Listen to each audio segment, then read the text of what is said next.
নমস্কার বন্ধুরা, welcome to GK foods diary. আজকে স্পেশাল রেসিপি কারি বাড়ি। এটা একটা অথেন্টিক বিহারি রেসিপি। প্রথমে আমি 1 কাপ ছোলার ডাল সারা রাত ভেজানো নিয়ে নিয়েছি। এবার এই ছোলার ডালটাকে জল থেকে ছেঁকে একটা মিক্সার গ্রাইন্ডারে শিফট করছি। দিয়ে এতে আমি 2টো কাঁচা লঙ্কা ভেঙে দিয়েছি আর 1 ইঞ্চি আদা ছোট ছোট টুকরো করে দিয়েছি যাতে মিহি করে বাটা হয়ে যায়। এবং এতে আমি দেব স্বাদ মতো নুন, প্রায় 1 চা চামচ মতো, এবং প্রায় 2 চা চামচ মতো চিনি দিতে হবে। দিয়ে এতে আমি দেব অল্প লঙ্কার গুঁড়ো, অল্প হলুদ গুঁড়ো এবং প্রায় 3 থেকে 4 চামচ মতো জল। জল একদম বেশি এর চেয়ে অ্যাড করা যাবে না। এই মিক্সচারটা খুবই ঘন থকো হবে, কারণ এগুলোর আমাকে বড়া বা পকোড়া বানাতে হবে। এবার আমি মিক্সচারটা তৈরি করে নিয়েছি, দেখতেই পাচ্ছেন কতটা ঘন হয়েছে মিক্সচারটা। এবার এটাকে আমি একটা অন্য বাটিতে ট্রান্সফার করে নেব। দিয়ে আমি একটা অন্য বাটিতে এটাকে ট্রান্সফার করে নিচ্ছি। আপনারা দেখছেন কতটা সুন্দর ঘন মিক্সচারটা তৈরি হয়েছে, কারণ আমাকে তো বড়া ভাজতে হবে। এতে আমি এবার একটু স্বাদ মতো নুন দিয়ে দেবো, দিয়ে 2 চামচ বেসন দেবো,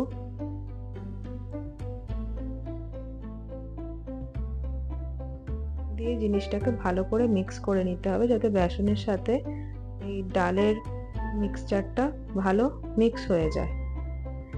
দিয়ে এই জিনিসটাকে প্রায় 5 থেকে 7 মিনিট মতো ভালো করে ফেটিয়ে নিতে হবে। এবার আরেকটি বড় পাত্রে আমি প্রায় 150 গ্রাম মতো টক দই, 3 চামচ মতো বেসন, তারপরে অল্প ঝাল লঙ্কার গুঁড়ো, হাফ চামচ জিরে গুঁড়ো, একটা বড় চামচ ধনে গুঁড়ো, অল্প স্বাদ মতো নুন, অল্প চিনি দিয়ে আমি একটা সুম্যাক পাউডার ইউজ করেছি। আপনারা চাইলে আমচুর পাউডার ইউজ করতে পারেন। দিয়ে জিনিসটাকে ভালো করে মিক্স করে নিয়েছি। দিয়ে আমি এর মধ্যে দিয়েছি প্রায় 4 কাপ মতো জল। এখানে জলটা অনেক বেশি অ্যাড করতে হবে। দিয়ে মিক্সচারটাকে ভালো করে মিক্স করে নিতে হবে। এটা একটা ঘোলের মতো তৈরি হবে। এবার আমি কড়াইয়ে তেল গরম করতে দিয়েছি। দিয়ে আমি ছোট ছোট বড়ার শেপ করে ডালের সেই ব্যাটারটা ভাজতে দিলাম। এগুলো 2 পিঠ ভালো করে লাল লাল করে ভাজবেন। প্রথম দিকে অল্প আছে, তারপরের দিকে কড়া আছে ভাজলেই ডালের বড়াগুলো খুব ভালো ভাজা হয়ে যাবে। এটা হতে মোটামুটি আপনার 5 থেকে 7 মিনিট লাগবে। আপনারা এই বড়াগুলো শুধু চায়ের সাথেও অ্যাজ এ স্ন্যাক্স খেতে পারেন বা এরকম কোনো কারি বানাতে পারেন। আমি যেমন একটা বিহারি স্টাইল কারি বানিয়েছি, আপনারা চাইলে ডালের নর্মাল বাঙালিদের মতো আলু দিয়ে ঝোলও বানাতে পারেন, খেতে খুবই ভালো লাগবে। এবার আমি একটা কড়াইয়ে অল্প 2 চামচ মতো সাদা তেল দিয়েছি। দিয়ে একটা ছোট পেঁয়াজ আর একখানাই লঙ্কা কুচি দিয়েছি। আমার বর বেশি ঝাল খেতে পারে না, তাই আমি লঙ্কা একটাই দিয়েছি। আপনি আপনাদের স্বাদের মতো লঙ্কা অ্যাড করতে পারেন, খেতে ভালোই লাগবে। এবার ভাজা ভাজা হয়ে গেলে গ্যাসটাকে একদম লো ফ্লেম করে দিয়ে দই আর বেসনের যে ঘোল বানানো হয়েছিল সেই দই আর বেসনের ঘোলটা ঢেলে দিয়ে কন্টিনিউ নাড়িয়ে যেতে হবে যতক্ষণ না এই ঘোলটার একটা ফুট আসছে। এই যে ফুটটা দেখাচ্ছে, যতক্ষণ না এরকম বয়েলিং পয়েন্টে আসছে ততক্ষণ আপনাদেরকে কন্টিনিউ হাতা বা খুন্তি দিয়ে নাড়িয়ে যেতে হবে। প্রথম দিকে এটা একটু বেশি ঘন হয়ে যাবে, ঘন করা ছাড়া উপায় নেই, কারণ কি কাঁচা বেসনের গন্ধটা যাওয়া পর্যন্ত আপনাকে এটা ফুটতে দিতেই হবে। তবে কারি বাড়ি সাধারণত একটু পাতলাই খায়।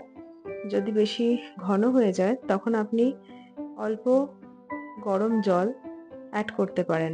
আমি যেমন প্রায় 500 ml মতো গরম জল অ্যাড করেছিলাম, কারণ আমার বড়াও অনেকগুলো ছিল আর আমার একটু পাতলাই কারিটা পছন্দ। ফুট এসে গেলে বড়াগুলো অ্যাড করে দিতে হবে। দিয়ে বড়া সমেত কারিটা অন্ততপক্ষে মিনিট 5 ফুটিয়ে নিতে হবে, যাতে কারির মধ্যে বড়ার মধ্যে কারির ফ্লেভারটা ঢুকে যায়।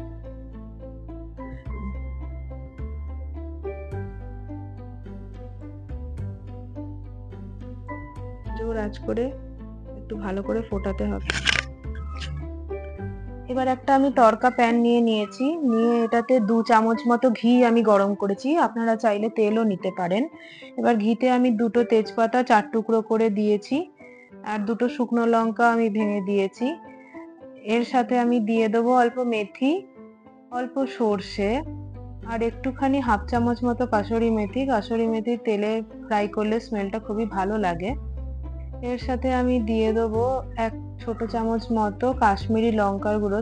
ডিরেক্ট তেলে বা ঘিতে কাশ্মীরি লঙ্কা ভেজে যদি কোনো গ্রেভির ওপর দিয়ে ছড়ানো যায় তাহলে সত্যিই খুব দেখতে ভালো লাগে কারিটা। এবং হিং, এখানে হিং হচ্ছে মাস্ট, 1/4 টিস্পুন মতো আমি হিং দিয়েছি, আপনারা দেখতে পারলেন।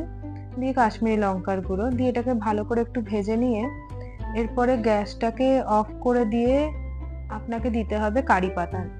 কারি পাতাটাকে বেশি ফ্রাই করলে ভালো লাগবে না, তাই আমি গ্যাসটাকে অফ করে দিয়েই কারি পাতাটা সবসময় অ্যাড করি। দিয়ে আমি এই যে কারি পাতাটা অ্যাড করেছি দেখতে পাচ্ছেন, দিয়ে অলরেডি কারি বাড়ির ওই যে গ্রেভিটা তৈরি হয়েছে ওটা আমার অফ করে সাইডে রাখা আছে।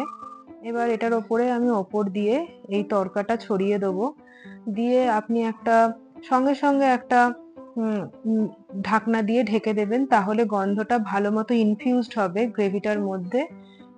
এটা খেতে খুবই ভালো লাগবে, খুবই সুস্বাদু লাগবে। আমার এটা একটা অত্যন্ত পছন্দের খাবার, আপনারা বাড়িতে সবাই ট্রাই করবেন। গরম ভাত তার সাথে কারি পকোড়া বা কারি বাড়ি খেতে খুবই ভালো লাগে। লাস্টে একটু ধনেপাতা দিয়ে আমি গার্নিশ করে দিলাম, দিয়ে এটাকে আমি একটা বোলে সার্ভ করব। দেখতেই পাচ্ছেন কি সুন্দর দেখতে, যেমন হয়েছে তেমনই খেতে হয়। আপনারা অবশ্যই বাড়িতে এটা ট্রাই করবেন। আমাদের ভিডিওটা ভালো লাগলে অবশ্যই লাইক, শেয়ার আর সাবস্ক্রাইব করবেন।